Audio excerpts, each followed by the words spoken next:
Welcome to the Women's Money Wisdom Podcast. I'm Melissa Joy, a certified financial planner and the founder of Pearl Planning. My goal is to help you streamline and organize your finances, navigate big money decisions with confidence, and be strategic in order to grow your wealth. As a woman, you work hard for your money, and I'm here to help you make the most of it. Now, let's get into the show.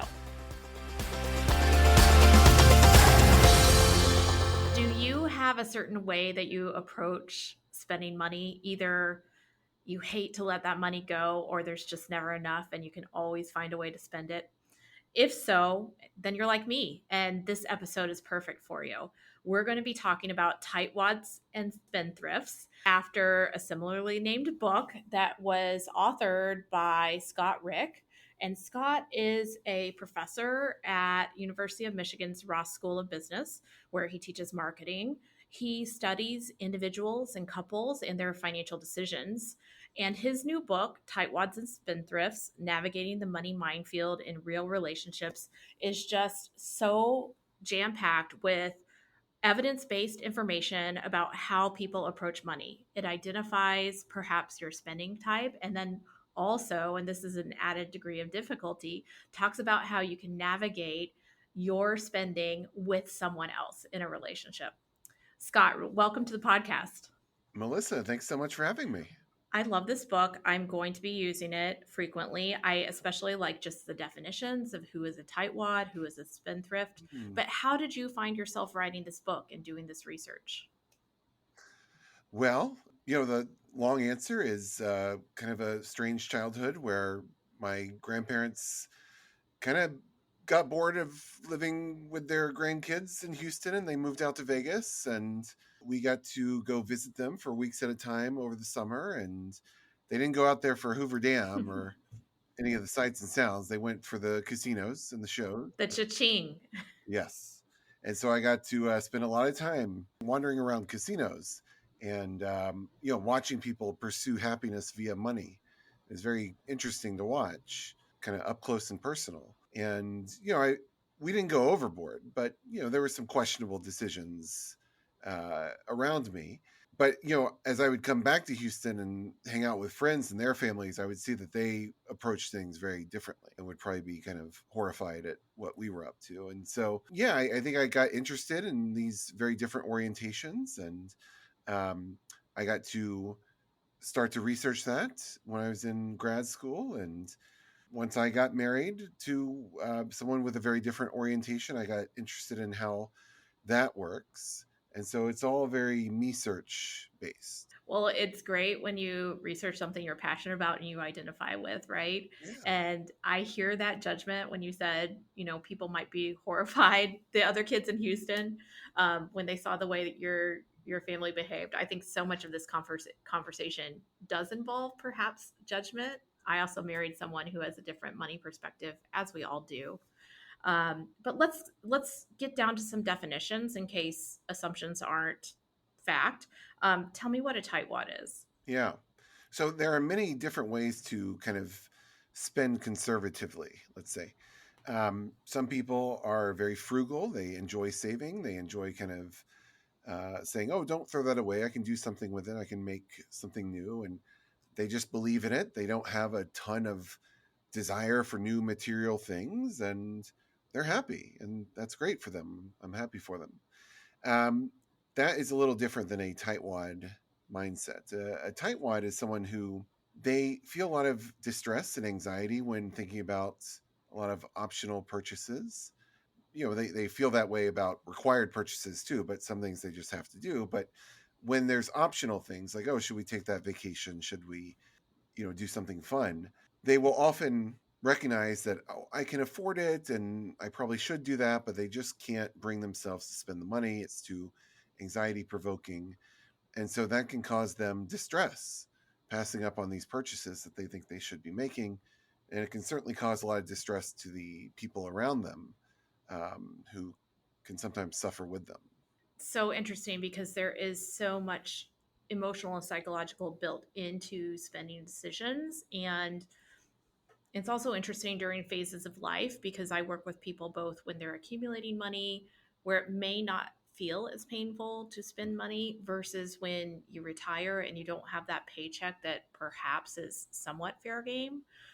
Where my role sometimes is like, no, it is okay to give yourself a cost of living adjustment, or it is okay to spend money when there's not a burning, thriving purpose for the money after your life, but it just doesn't feel comfortable. Maximize it. No, I think one theme of the book is that there's lots of stuff you can talk yourself into, whether that's I can't afford something or cannot. And so outside perspectives are great, whether that's a spouse and or kind of an advisor, a planner, financial Mm-hmm. therapist, someone you trust. And that is good.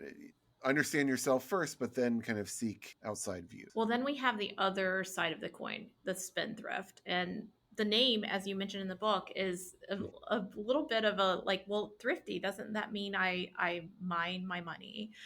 Tell me about a spendthrift.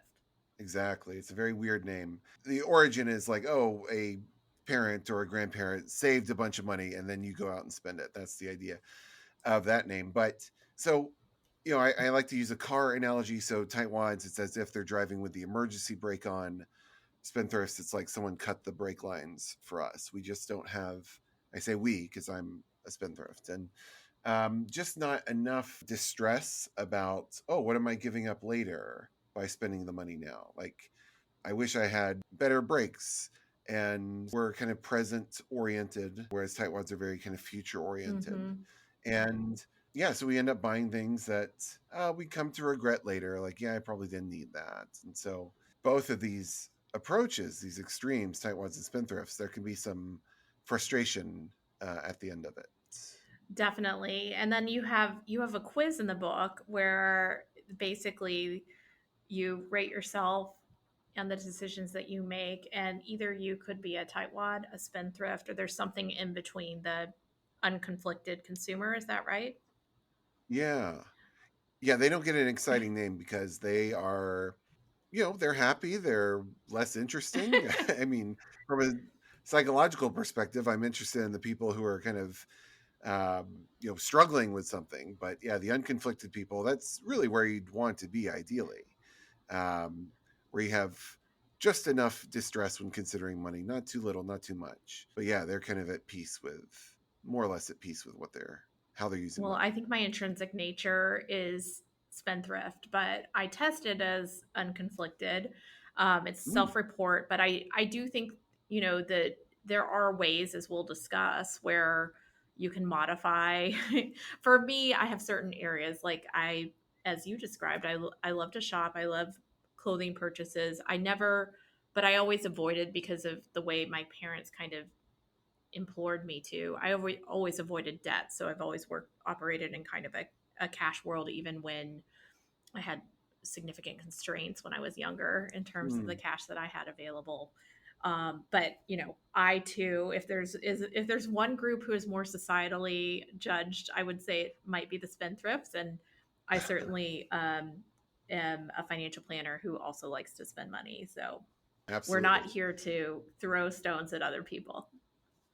Oh, no, no. I mean, there are virtues to both, I would say. Yeah, and I think we'll get to the marriage part, but I think kind of having different perspectives is good. Well, let's go there. So Yeah. the book is written in terms of navigating relationships, and I really feel like this is a 2024 theme for the podcast. We recently had a financial Mm. therapist. We've had a lot of episodes talking about yours, mine, and ours, navigating money decisions in context of a relationship. That's a lot of the people that we work with. And it just ups the degree of difficulty because you do not just think in unity at all periods of time. At least most people don't. And there may be issues if that's what you do as well. So, what happens when you get into that relationship when we're thinking about these different extremes of how people approach money? Yeah, and we do find it's quite common for this one place where you kind of see opposites attracting. There's a lot of tightwad spendthrift mixed marriages out there. You don't wear that on your sleeve, like when you walk in the room. Yeah.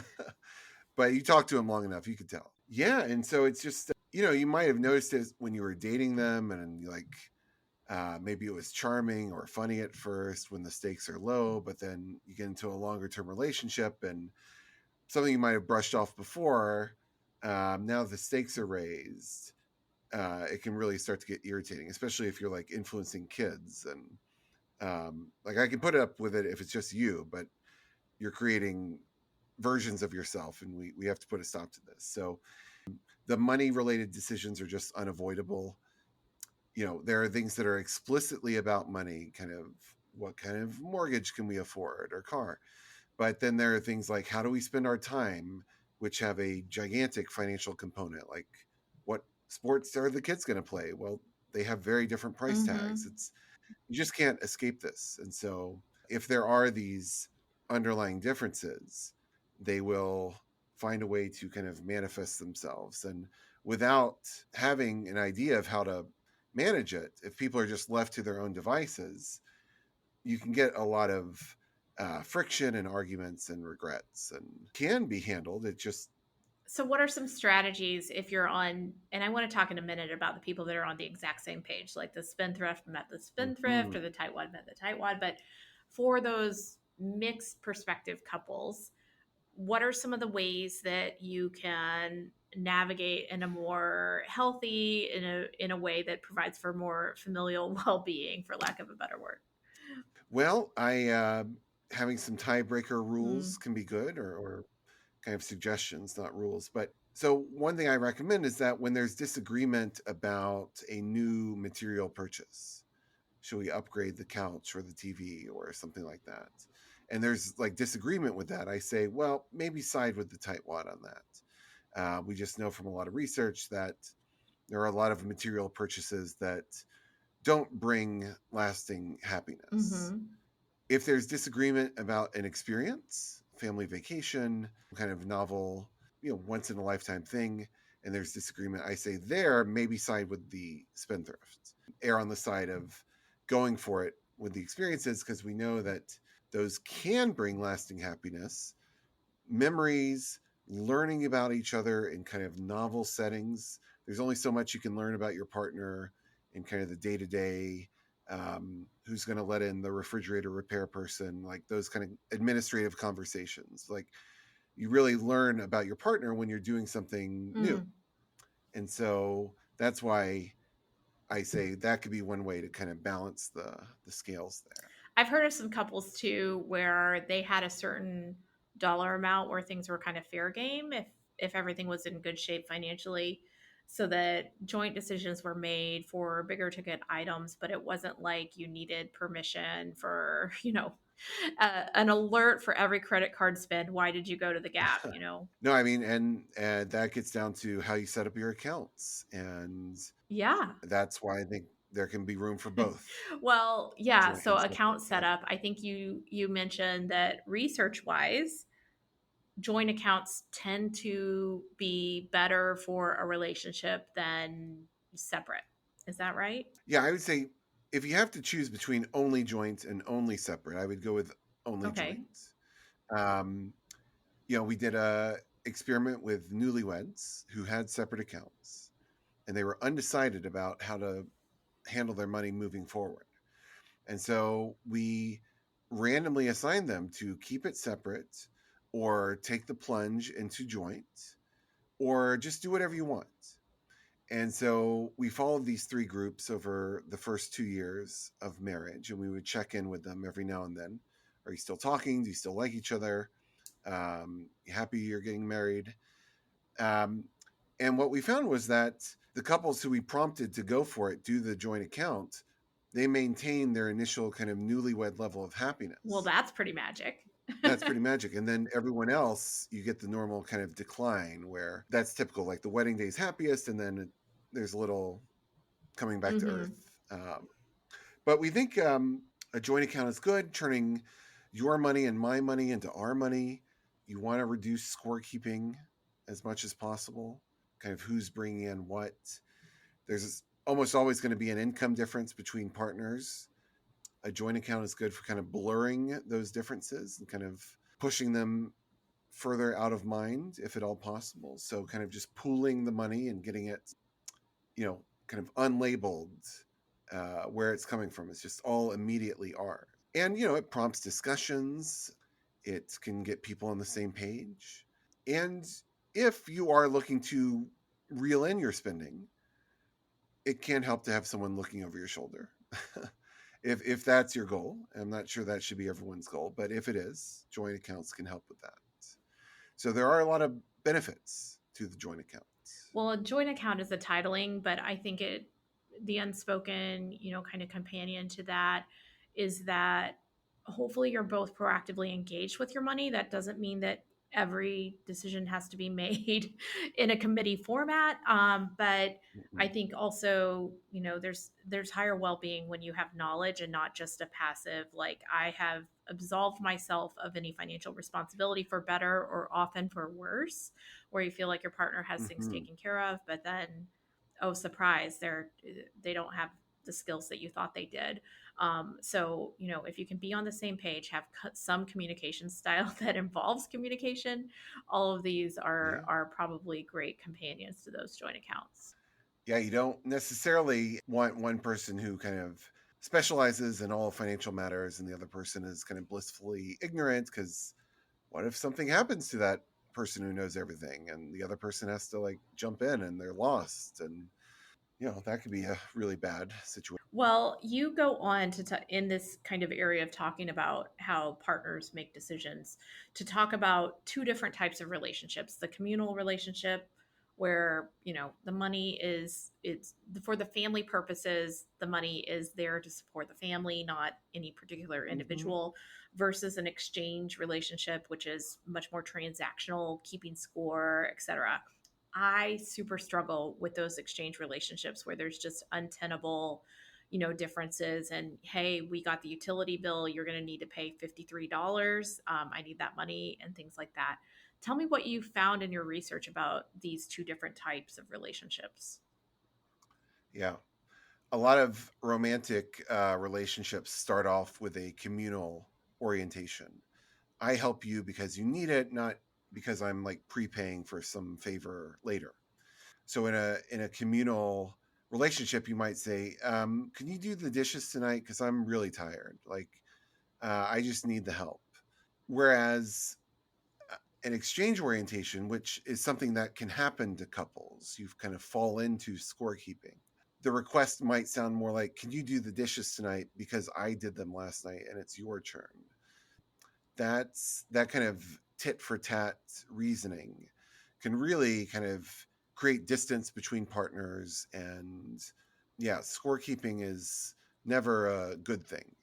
And we think by pooling the money, by taking away the labels to the money, that we help them stave off scorekeeping with that joint account. Could be really interesting.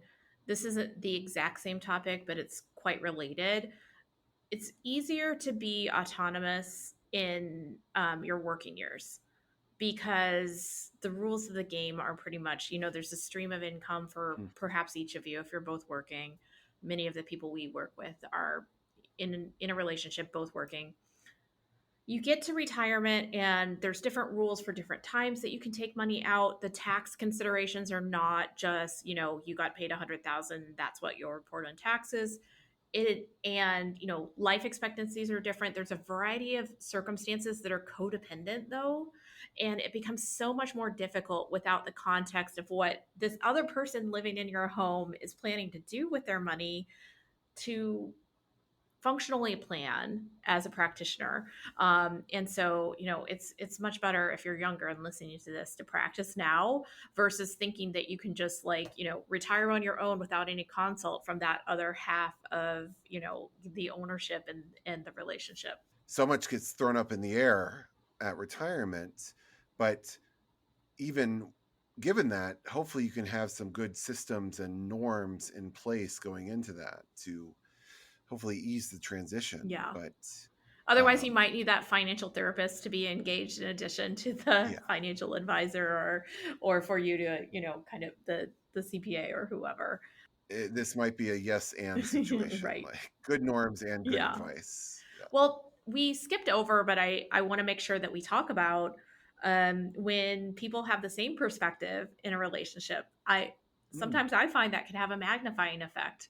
Whereas patience might be needed for the spendthrifts, but if you're each kind of accelerating the other's instincts, then that can be challenging. And for tightwads, it's just like versus that completely impatient perspective, it's just like decision fatigue. There's just no way you can get to a decision to spend anymore, even if you need it. yeah. What have you found in your research about those, kind of same orientation families? Dual spendthrift couple is kind of the most precarious. That could be an explosive situation.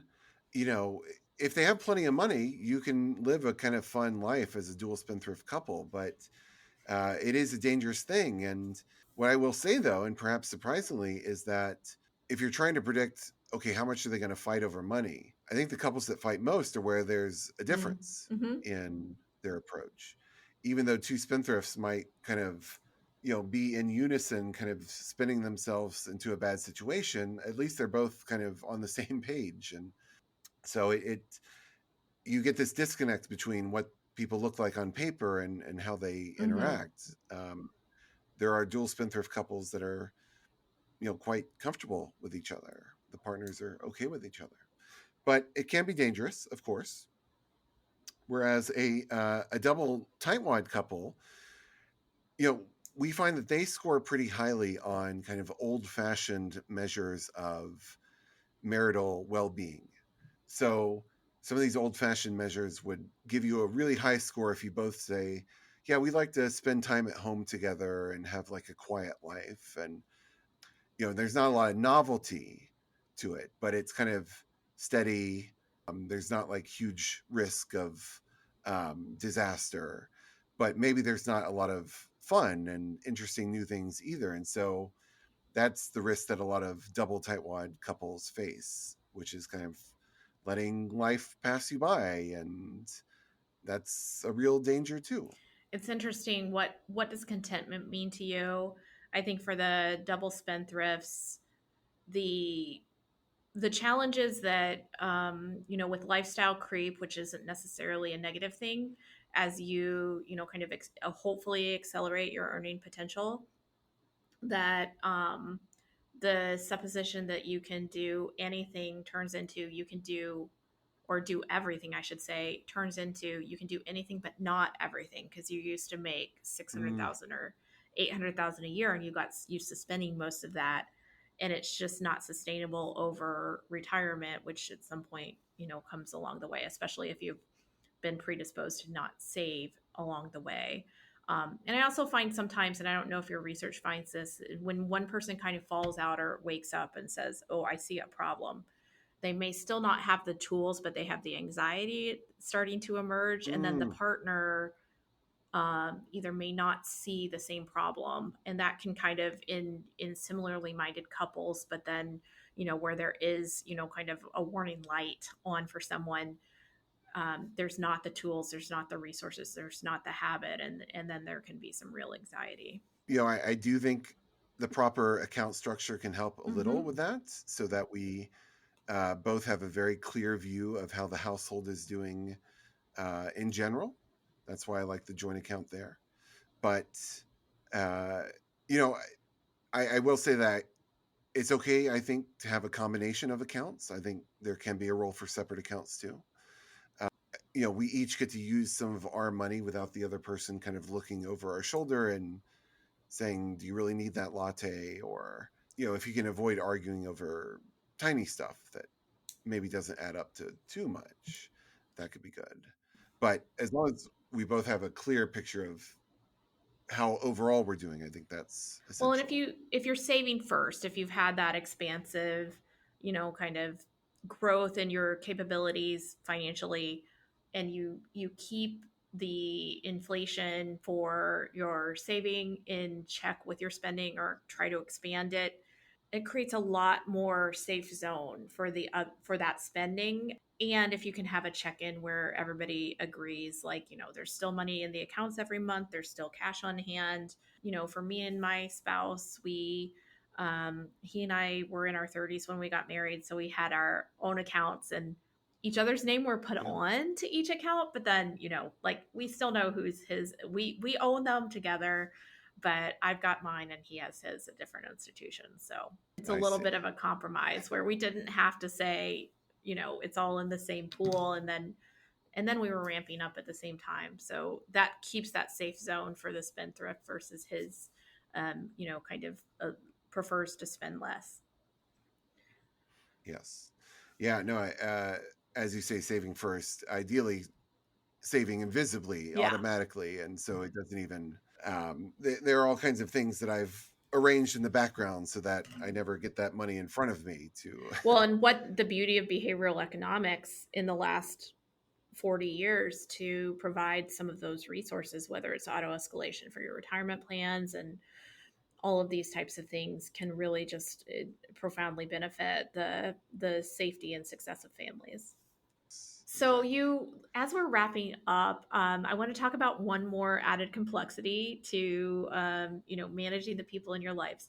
Do the children of tightwads turn into tightwads, and the children of spendthrifts turn into spendthrifts? Or let's talk about that next generation. Well, I'd want to know kind of who they spent more time Okay, with, but we do find a pretty solid relationship between kids and parents. It might not be obvious to you as the parent when the kid is like graduating high school and ready to go out on their own. There are certain things that kids just can't copy right away. Like they can't copy getting a bad mortgage or um, doing some of the things they were exposed to right away. But when it's their turn to come to that in life, they often will mimic what they saw interesting. earlier. They kind of come back home, so to speak. And, you know, kids get a lot of mixed messages. I might tell the kids, like, oh, you don't need to spend that birthday money that grandma sent you right away. Just save it. Now, hold on. I need to buy the new iPhone. I'll get back to you in a minute. But so they get mixed messages. And the research here is very clear that they are much more likely to mimic what they see Mm, around them than to follow any verbal advice. If dad says sunscreen is important, but he doesn't use sunscreen, then sunscreen's not mm. important. That is something that I have had to be mindful of. I cannot kind of completely turn off my tendencies, but I can tone them down. I can help them talk through it. Like it's okay to, you know, have a fun experience now. Maybe this means we don't do something else later, but that's a trade off we know we're making. And it's okay to make those trade offs sometimes, as long as you know what you're getting into. But yeah, it's been very informative as a Any other words of parent. wisdom that can be found in that generational, kind of money engagement, money relationship, that our listeners should know about? The spendthrifts, for better or worse, kind of have a built in advantage on influencing the Mm, kids because the parents might disagree about whether to buy something, and if the tightwad says no, that just means not now. But the spendthrift can bring it up again tomorrow and the next day, and eventually the tightwad might give in and the money's spent, and once it's spent forever. So the decisions to spend are more permanent than the decisions not to spend, and so I think kids are more likely to see and remember when the money is spent than they are to remember when someone said, no, let's not do that right now. And so, that is something to be mindful of when thinking about what they're being exposed that to. is so interesting. Kids sometimes they don't see the years that the parents may have struggled, especially as we have children later in life. And the nature of the tightwad, I'm just thinking, is to make the money invisible and untouchable, which, it's not Yeah. helpful if it's, hanging right in front of you for the kids. So I get that there's just more visibility for the spending decision versus the saving decision. Where are all the items in the home that you did not buy? Those are invisible. I see what you bought. If I'm a kid though, I don't even know how stuff got here. Did you steal it? Did you inherit it? But no, spending is much more visible than not. Well, you say in your summary chapter that this book is all about change. Have you gotten any feedback from people who have listened to things that they changed based on what they've learned from the book? It's been nice. I've heard from people who lean more tightwad that it has prompted them to kind of seize the day a little bit more, sometimes in kind of vacation ways, sometimes in kind of more buddy. They bought the family Detroit Lions jersey, the Lions when they were going to the playoffs this past year, and they go Lions. And like that was just like a fun family experience. It was like a material thing, but it was like help them get into it, and it was fun. And they'll have it again next season. And so yeah, it's been great to hear those tales of people kind of going for it. And the book certainly made me, who is already a spendthrift, kind of loosen up even more. Like life is short and uncertain, and I was writing it during COVID, and a lot of reminders about the fragility of life. And Well, there is a um, growing movement in financial planning as well that says, you know, you can't take it with you. Assumptions that are made within financial plans tend to be more conservative than typical spending habits of retirees. There's something to be said. I think there can be threats when it's just abundance and consumption versus seeking contentment, or what really brings you meaning and satisfaction. But I think that's quite interesting to have the parallel, kind of like it's okay to invest in experience. yes, no, I mean that's totally essential. The experiences, Well, where is your research absolutely. taking you next? Yeah, I'm fascinated by Oh, prenups. that's Want to great. do more research there, the psychology of it, how they are discussed and brought up in the first Poorly. place, and yes, and how they might loom over. And yeah, I'm looking into how couples can better resolve disputes. Can they benefit from outside feedback, kind of family feud style? We asked 100 people, so I'm looking into how to set that Oh, I up. like it. Well, keep doing this research. I think the planes of bringing in not just, kind of the calculators of money, but the emotions, the stories, the meaning, the purpose that it has is so powerful to the experiences that people have with their own money. So I can't encourage our listeners. Of course, we'll have links to the book and Scott's work so that you can learn more, but please take a listen or on audiobook or read the book. It's been eye-opening for me. Thanks for Thank joining you. us.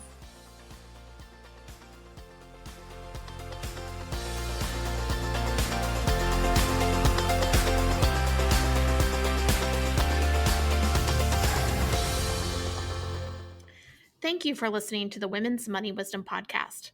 If you found value in this episode, the best way you can support the podcast is to forward an episode to a friend or leave a review. Go to pearlplan.com and the podcast link to get all the resources and links mentioned.